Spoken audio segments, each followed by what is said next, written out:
Saudari-saudaraku, dimanapun Anda berada, bertemu kembali dengan saya Romo Tino SSCC di dalam catatan peziarah. Arus kehidupan begitu deras, tiupan gelombang kehidupan pun begitu kuat menerpa perjalanan hidup kita. Tetapi di dalam hidup beriman, janganlah kita mudah diterpa oleh angin taupan ataukah terbawa oleh arus. Karena di dalam beriman diperlukan yang namanya ketulusan hati untuk mengakui siapa yang kita imani. Sebelum kita mendengarkan permenungan dari catatan peziarah, marilah kita membuat tanda kemenangan Kristus. Dalam nama Bapa dan Putera dan Roh Kudus. Amin. Allah Bapa, Raja Maha Mulia, kami amat bersyukur karena Engkau telah memberikan kami teladan melalui Santo Bartolomeus Rasul untuk belajar dengan tulus ikhlas menghidupi iman kami. Ajarilah kami untuk selalu mencari kehendak-Mu semata-mata demi kemuliaan-Mu dan bukan demi kesombongan kami. Demi Kristus pengantara kami. Amin. Saudari-saudaraku dimanapun Anda berada, selamat pagi, Tuhan memberkati kita semua. Di dalam bacaan pertama dari kitab Wahyu, kita mendengarkan bagaimana Yohanes menggambarkan akan penglihatannya akan kemuliaan surgawi, menunjukkan bahwa Allah sudah menyediakan tempat bagi anak-anaknya yang setia dan mau mengikuti apa yang menjadi rencana Tuhan atas hidupnya, atas hidup Anda, atas hidup saya, dan atas hidup kita semua. Semuanya kembali kepada kita.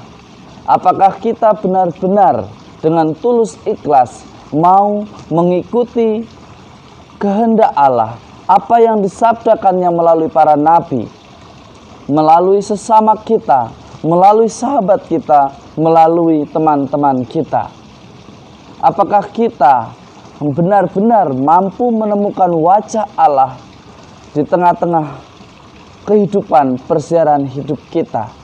Ataukah kita menjadi orang yang sombong, merasa diri paling hebat, merasa diri paling kuat? Gambaran yang disampaikan oleh Yohanes di dalam kitab Wahyu ini adalah gambaran kemuliaan bagi orang yang setia dan taat kepadanya. Di dalam Injil hari ini sangat menarik untuk kita dengarkan, untuk kita refleksikan dan renungkan di dalam Injil Yohanes. Bagaimana Nathanael atau Bartolomeus datang kepada Yesus dan menjadi muridnya. Yesus memujinya sebagai seorang Israel yang sejati karena dia tidak mudah ikut arus. Karena perkara iman sekali lagi bukan perkara untuk mengikuti apa kata orang, mengikuti apa kata dunia, apa kata kitab suci, tetapi bagaimana seorang pribadi menanggapi perwahyuan Allah secara personal kepada kita. Bagaimana kita menanggapinya? Lihatlah Nathanael atau yang kita kenal dengan Bartolomeus Rasul menanggapi itu secara personal, bukan karena ia telah mendengar keagungan dan keistimewaan Sang Sabda yang sudah menjadi manusia, yaitu Tuhan Yesus Kristus yang melakukan banyak mukjizat. Tetapi Nathanael dengan sendirinya melakukan discernment, permenungan, merefleksikan hingga akhirnya ia berani memutuskan untuk menjadi murid Kristus. Saudari-saudaraku yang terkasih, kenapa Yesus mengatakan bahwa dia adalah Israel sejati atau bangsa pilihan yang sejati? Karena ada ketulusan di dalamnya saat beriman, tidak ada kepalsuan. Yesus mengenal hati Nathanael, juga hati setiap orang.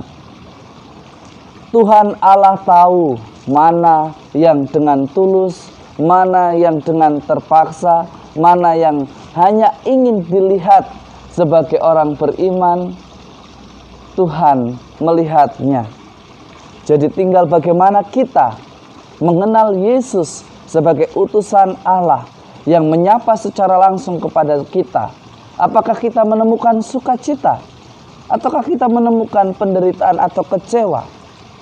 Karena beriman selalu mengarah pada kebaikan dan membawa diri kita pada ungkapan syukur atas rasa bahagia karena Tuhan memberikan berkat kepada kita.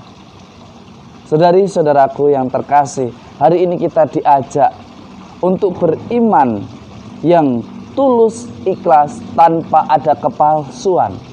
Bukan supaya dipandang bahwa kita orang beriman, bukan supaya dipandang bahwa kita adalah orang yang rajin berdoa.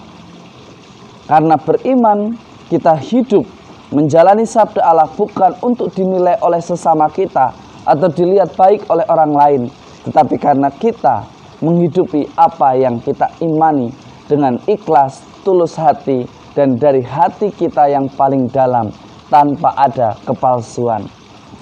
Saudari-saudaraku yang terkasih, jadikanlah berkat diri kita dengan cara hidup tanpa kepalsuan tetapi di dalam kejujuran. Semoga berkat Tuhan melimpah atas kita semua dalam nama Bapa dan Putera dan Roh Kudus. Amin. Perjalanan hidup adalah perjalanan untuk memilih apakah kita mau beriman atau tidak. Apakah kita mau hidup secara tulus tanpa ada kepalsuan, ataukah kita akan memilih hidup di dalam kebohongan. Tetapi hari ini kita diajak untuk belajar hidup di dalam ketulusan tanpa ada kepalsuan karena kita adalah anak-anak Allah. Mari kita jadikan diri kita berkat dengan menjadi anak-anak Allah yang sejati dan bukan hidup di dalam kepalsuan. Mari kita awali pekan yang baru ini dengan hidup yang jujur sebagai bentuk rasa syukur dan dengan tulus ikhlas melakukan karya dan pekerjaan kita. Selamat beraktivitas, Tuhan memberkati. Amin.